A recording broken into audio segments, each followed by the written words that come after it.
welcome to the Wells. We had this segment we call the chair. We're gonna do a little different today. So I'm gonna sit in with my cousin Adam, and we're gonna field some questions. Take it away, Double L. All right. How is it being a social worker? How is it working with kids? What's the initial thought through the door? Well, when I started working with children, I felt as though, as a black man, there's not a lot of men that I came across in my life. From the beginning, from school, it's mostly women. You go to doctors a lot of times, you deal with a lot of women, nurses, things of that nature, mostly women. There were not a lot of males that I had to look up to as role models, or even if I had something to talk about. A lot of times there were no males to talk to. Sometimes you can't talk about certain things with your teachers because they're women. So for me, I said, you know what, I want to fill that void, because in social work, it's mostly dominated by women. It's a woman-dominated type of atmosphere. And for me, I just wanted to bring a male, especially as a black male, to come in and maybe give kids something visual, especially for the children that are of color, give them visual of a black man, and even kids that are not of color, to give them a visual of a black man that's not so stereotypical of what you see on TV and things of that nature. And that's why I got into dealing with children, to help them, modeling some of the things that maybe I wanted them to do or want them to see from who I was. My experience is kind of similar. That's kind of why I got into it. But like my initial feelings was like nervousness, because it's like when you're dealing with kids, you're dealing with adolescents, you're like, I don't want to tell them the wrong thing. I don't know if I'm saying the right things. Like it's a nervous feeling. Like the first kid you sit with, I think, for me it was more like with the questions they had or the situations that brought up. In my mind, it's like I want to tell them one thing, but I'm not sure if this is the way I can tell them. Because me growing up, I had role models and older men in my life that always gave me advice, but they gave me like real advice, like no sugarcoat and stuff. So in my mind, that's how I would give advice to younger kids, just growing up around the neighborhood. But when it comes to your job, you can't kind of give them the same advice delivered the same way. So for me, it was just nervous and like how to tactfully tell these kids, the advice in a way where it wasn't so raw and so uncut. So that was kind of my experience initially with the social work. But once I got used to it, and once I learned how to navigate a conversation and give these kids information that would be helpful to them after our session was over, it's smooth sailing. It's just like now it's like talking to a friend or talking to a family member. Like once you get that part of it, it's easy work. So when people think of social work, a lot of things that come to mind is someone who comes in to take the kids away. How often is it your job technically focus on taking the kids away? What is your first primary thing to do when you go into a situation? Well, So it's funny.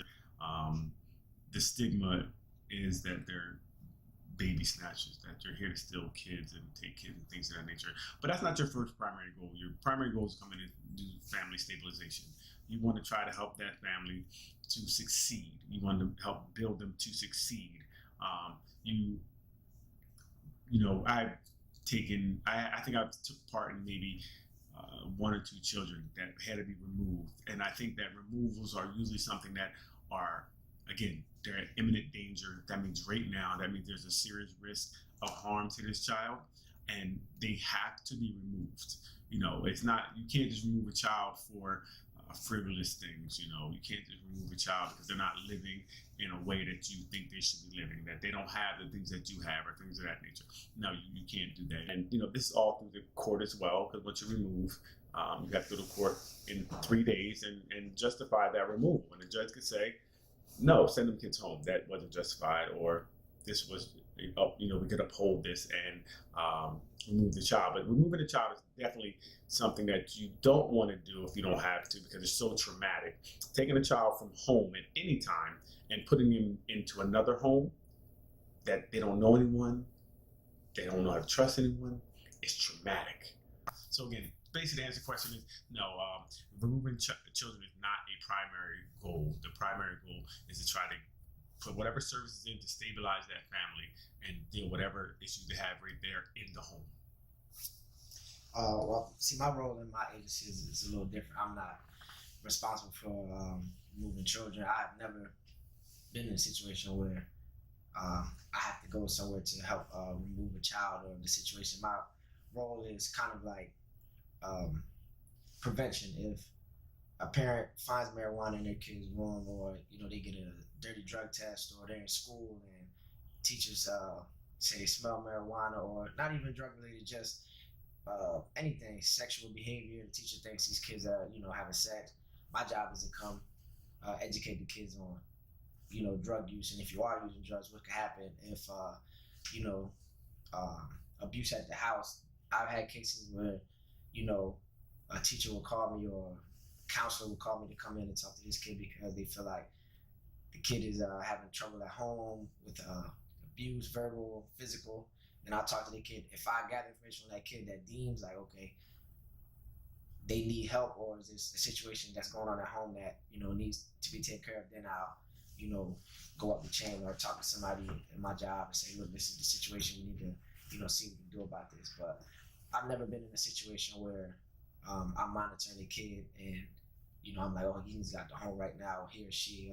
Mine is more so a lot of kids down there. I run into a lot of well, when I say down in Florida, I work in Florida, Miami, Florida. So a lot of kids down there is like it's drug use. They're smoking at a young age, or drinking, or popping pills, or they're engaging in sexual behavior at an early age, as young as maybe sixth, seventh grade. I've had cases where the kids will tell you, yeah, I had sex, or this did happen, and stuff like that. So I have to just kind of course, tell them, at this age, it's not a good idea to engage in behavior. But if you can't control yourself, if you feel like, you're in a situation, make sure you use condoms. I have to talk to them about STDs, things like that.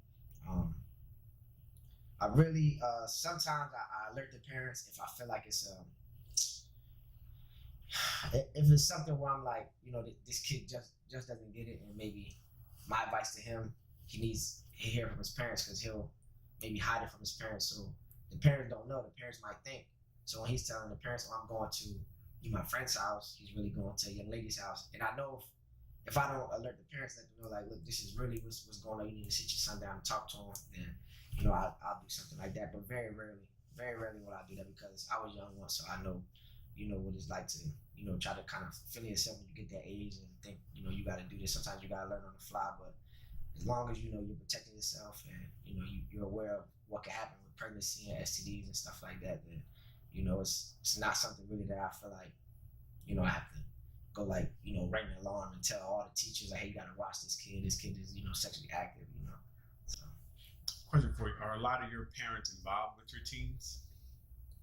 Yeah, for the most part. Yeah, a lot of the parents down there, they're involved with the kids. Of course, it's the common thing where it's like, when you do tell the parents these kids are doing that, they're shocked. Like, not my son, not my daughter. They don't do this. But then when you tell them about the situations they're in, or with other kids, then the parents will say, well, I know this kid was into stuff like that, but they never think it could be their kid. How do you go about breaking that barrier, getting through to them? To the parents. Yes, to the parents. Well, when I talk to the parents, I talk to them like an adult now. It's like I don't really have to hold back. I mean, I'm not disrespectful. I'm not like, but I'll let the parents know, like, to monitor what they do. If they're on social media, pay attention to what they do. If they're on playing video games, because a lot of times now, when they play these video games with the headsets and stuff that these people are talking about, and what they're exposed on these video games and stuff, is you'll be surprised. They might hear certain things and they want to go searching online and see what, I remember this guy said this, and what was that he said, or what's that word mean? And they'll go look it up. So I tell the parents, just don't be overbearing, but just be aware of, the information they can get from what sources. It's very interesting because in the community I serve, a lot of times we don't have parents. So we have a lot of teens that will just come in off the street or been kicked out of the home. We deal with a lot of trafficking of children and things of that nature. Especially, so I'm an LGBTQ liaison, and we try to have a safe space, because a lot of the population we have are kids who've been displaced from their home because they reveal something about themselves, if they're gay, lesbian, bisexual, transgender, or questioning things of that nature, or intersex. And these kids don't, they push them out in the street, they're homeless. So a lot of times I don't have those conversations with the parents because the kids are already displaced.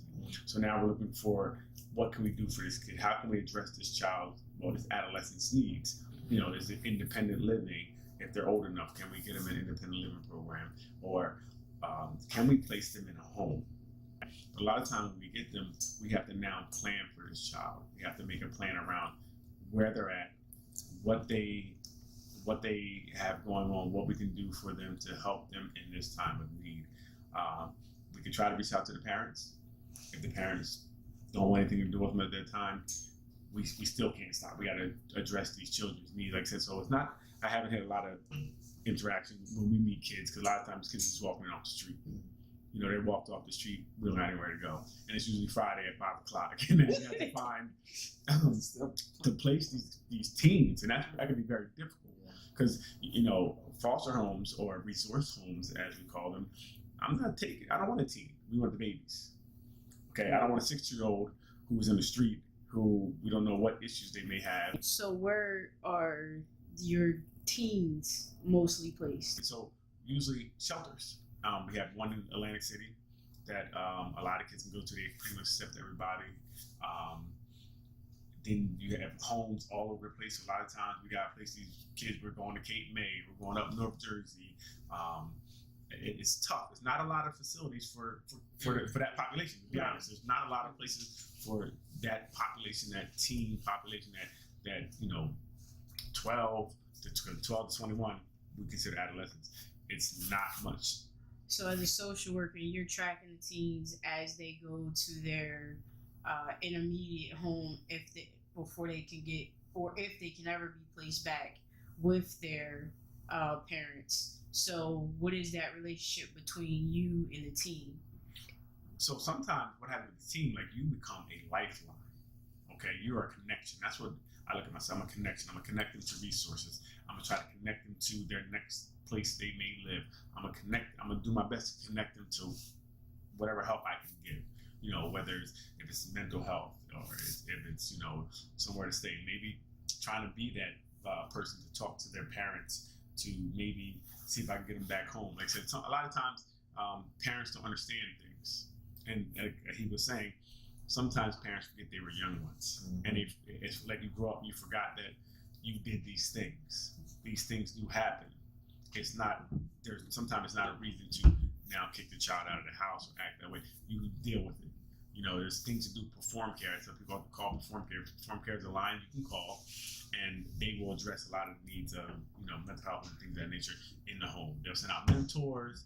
They'll do a lot of things to help if the family lets them. But then people don't know these things. So again, you want to start, and that's what, educating the parents on different things, educating the children on different things that they can do. Sometimes that helps a lot. Sorry, we had a little, the battery had ran out. So we're filming. We just wanted to finish up. So that's really it. We basically went to social work. It's funny, cousins, family, and we're both out here just trying to help the community, whatever community we're in. We're trying to help it to be better, to serve, and to be positive role models out there to all children, independent of color, race, or creed. We just love doing this, and we're going to continue to do this, continue to help, and continue to try to help change lives. So that's Adam, bro. Thanks for tuning in. Make sure you keep following us on YouTube, Facebook, everything. Make sure you comment below, subscribe right here. Smash that notification button.